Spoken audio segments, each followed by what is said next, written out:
Kwa hiyo tunaonekana mbele za watu ni watakatifu. Na tukaonekana mbele za watu, tunapokuja kanisani hapa tunavaa vizuri, tuko vizuri, tunaongea vizuri, na hatuna tatizo. Ni kama hatuna tabia mbaya. Kila ukimwangalia amekizi viwango vile vya haki, viwango vya utaratibu wa kanisa hilo. Yuko vizuri, lakini akiwa peke yake anafanya mambo ya ajabu. Kwa hiyo hivyo vitu anavifanya, anajitahidi aonekane ni mwenye haki kwenye kundi lile wanaokusanyika pamoja, ili asionekane kama amerudi nyuma. Sasa kwa hiyo katika andiko hili hapo ndio penye mtego mkubwa. Watu wengi wanaonekana kwa nje, wanaonekana kama ni wenye haki. Anaomba, anasali, anaabudu mara 5, anaomba, anafunga, lakini matendo yake, tabia yake ni 0 jumlisha 0 sawa sawa na 0. Amen. Amen.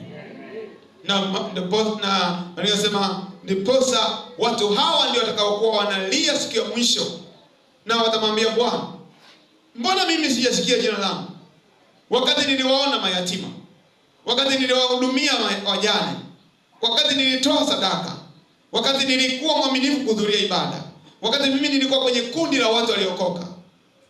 Lakini anasema, ondokeni kwangu ninyi mtendao maovu, kwa sababu yule atendaye mema, afanyaye mapenzi ya Bwana, huyo ndiye atakayeingia katika ufalme wa Mungu.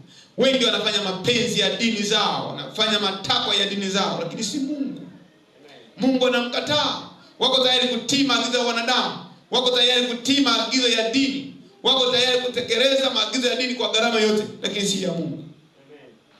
Na hiyo inakuwa ni hasara kubwa sana sana. Amen. Amen, wana wa Mungu. Na Mungu atusaidie kwamba tusihesabie haki kwa namna hiyo, lakini mpango wa Mungu wa kuhesabiwa haki ambao sio sahihi. Amen. Amen. Na tumegusia kidogo hapo, ndio sio huo ni mpango wa dini tu ambao unawafanya muonekane kama mna haki, lakini si kwa matendo. Maana ningesema katika Wagalatia 2:16, Wagalatia 2:16, wala si kwa matendo ya sheria, maana kwa matendo ya sheria hakuna mwenye mwili, amen, atakayehesabiwa haki. Haleluya. Haleluya.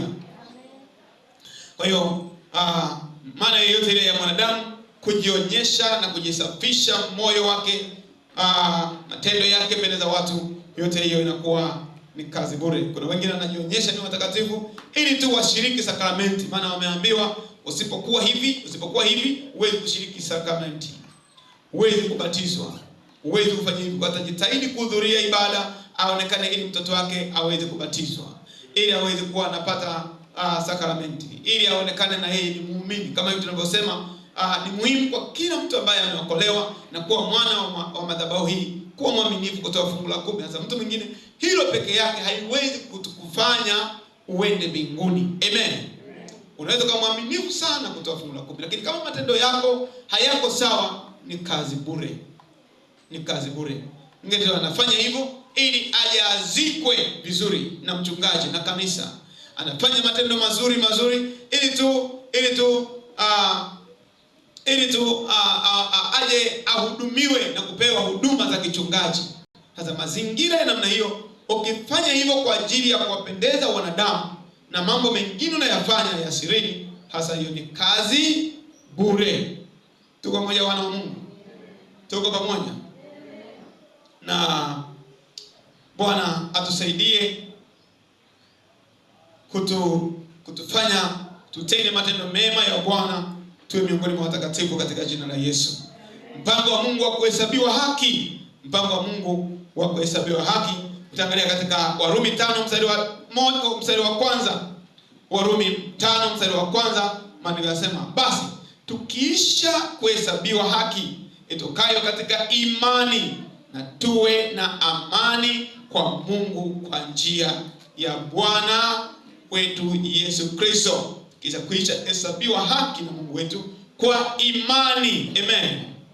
Kwa imani, tunapomwamini Mungu kwa imani, tunatenda kazi kwa imani, tunamtii Mungu kwa imani, tunafanya mapenzi yake kwa imani, kana kwamba tunamuona hapa. Hatumuogopi mwanadamu, tunamuogopa Yesu. Sasa hiyo anasema tuwe na amani. Warumi 3:28. Warumi 3:28. Basi tutaona ya kuwa mwanadamu huhesabiwa haki kwa imani pasipo matendo ya sheria. Amen. Matendo ya sheria, kwa usipotawaza, usiponawa, basi wewe hauna haki kuingia huko ndani. Hatuingii mbinguni, hatukubaliwi na Mungu kwa matendo ya sheria. Onekana wewe ni msafi kwa nje, ndio unakubaliwa kufanya kitu fulani. Hatuhesabiwi kwa hivyo. Amen. Kwa matendo ya sheria, bali ni kwa imani tukilitii neno la Mungu na kulifuata katika jina la Yesu. Kwamba mimi nisipohudhuria Jumamosi ya Sabato, basi mimi sina sifa ya kwenda mbinguni.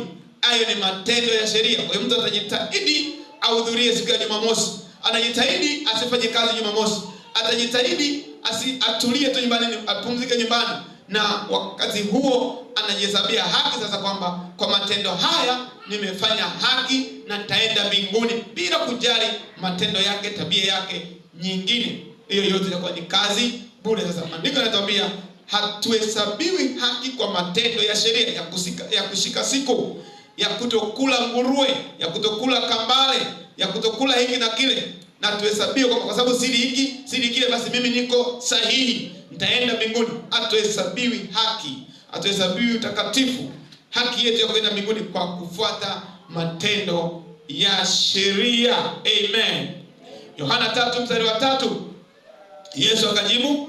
Yesu akajibu akamwambia, amini amini nakwambia, mtu asipozaliwa mara ya pili hawezi kuona ufalme wa mbinguni. Lazima tuzaliwe mara ya pili, lazima tuokoke, tuache dhambi kabisa. Amen. Yohana 4:4, sura ya 3:4. Nikodemo akamwambia, awezaje mtu kuzaliwa mara ya pili akiwa mzee? Aweza kuingia tumboni mwa mamaye mara ya pili akazaliwa? Yesu anasema hapana. Amen. Mara ya pili sio kurudi tena tumboni mwa mama yako, bali ni kuzaliwa mara ya pili kiroho, kutubu dhambi kwa kumaliza kuziacha na kuanza kumwamini, kumsikiliza Yesu na kutenda na kufanya kwa imani yale maagizo anayotuagiza. Haleluya. Haleluya. Haleluya. Haleluya choze.